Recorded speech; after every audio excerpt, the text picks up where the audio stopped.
Hello everyone, আসসালামু আলাইকুম। Welcome back to মাহাস কিচেন। আজ বানাবো আলুর চপ।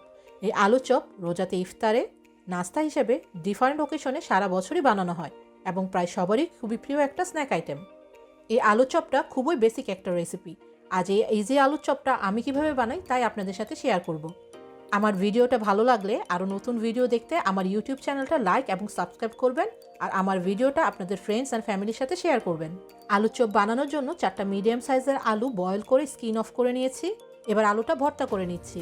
আলুটা শক্ত সিদ্ধ করে নিয়েছি। আলুটা বয়েল করার পর আলুতে কোনো এক্সট্রা পানি দেওয়া যাবে না, বা আলুটা বয়েল করার পর এক্সট্রা পানি থাকলে তা ফেলে আলুটাকে শুকিয়ে নিতে হবে। আলুটা ভর্তা হয়ে গিয়েছে। একটি গরম ফ্রাইং প্যানে অ্যাড করে দিচ্ছি 2 টেবিল স্পুন সরিষার তেল। অ্যাড করে দিচ্ছি 1.5 অনিয়ন থিনলি স্লাইস করে কাটা, 4টি কাঁচামরিচ চপ করে কাটা, লবণ স্বাদ মতো।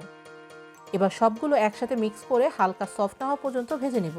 পেঁয়াজটা ভেজে নিলে আলুর চপ অনেকদিন পর্যন্ত ভালো থাকে এবং খেতেও মজা লাগে।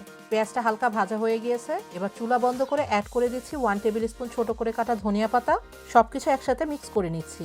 এবার আলু ভর্তার সাথে পেঁয়াজ মিক্সটা অ্যাড করে দিচ্ছি। পেঁয়াজ মিক্সটা একটু ঠান্ডা করে সবকিছু একসাথে মিক্স করে নিব। আলু ভর্তাটা পেঁয়াজ মিক্সের সাথে মাখানো হয়ে গিয়েছে। এবার অল্প পরিমাণে হাতে আলু নিয়ে এবার আলুর চপগুলোকে একটা গোল রেগুলার শেপ দিয়ে নিয়েছি।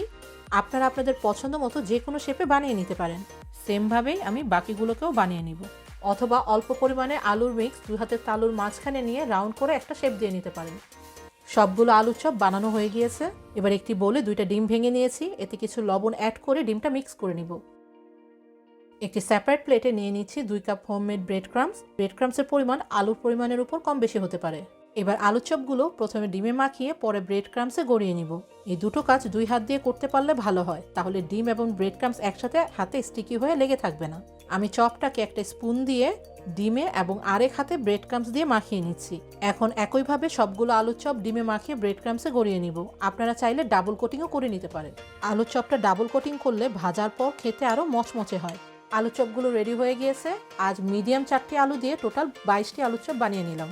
একটি ফ্রাইং প্যানে ভাজার জন্য তেল অ্যাড করে নিচ্ছি। এবার গরম তেলে চপগুলো দিয়ে মিডিয়াম হিটে ভেজে নিব। আলুর চপ বেশি নাড়াচাড়া করার দরকার নেই। যখন একটা পাশ হালকা গোল্ডেন হয়ে যাবে তখন উল্টিয়ে বোথ সাইডে গোল্ডেন না হওয়া পর্যন্ত ভেজে নিব। কিছু আলুর চপ হাফ ভেজে ঠান্ডা করে একটি বক্সে ডিপ ফ্রিজে রেখে দিব। এই চপগুলো 2 থেকে 3 মাসের মতো ডিপ ফ্রিজে রেখে ইউজ করা যায়। এক বক্স আলুর চপ আগে থেকে ফ্রোজেন করে রেখেছিলাম। হাফ ভেজে রাখার কারণে চপগুলো একটার সাথে আরেকটা লেগে থাকে না এবং খুব সহজেই খুলে নেওয়া যায়। আপনারা খাওয়ার আগে হালকা ডিফ্রোস্ট করে ভেজে নিতে পারেন। আলুর চপগুলো ভাজা হয়ে গিয়েছে। এবার তেল ঝরিয়ে একটা কিচেন টাওয়েলের উপর উঠিয়ে নিচ্ছি যাতে এক্সট্রা তেল থাকলে তা টেনে নিতে পারে। ঝটপট রেডি হয়ে গেল আলুর চপগুলো। কিছু সালাদ এবং সুইট চিলি সস দিয়ে পরিবেশন করে দিলাম। আশা করি ভালো লেগেছে। ভালো থাকবেন সবাই। আল্লাহ হাফেজ। Thanks for watching my video.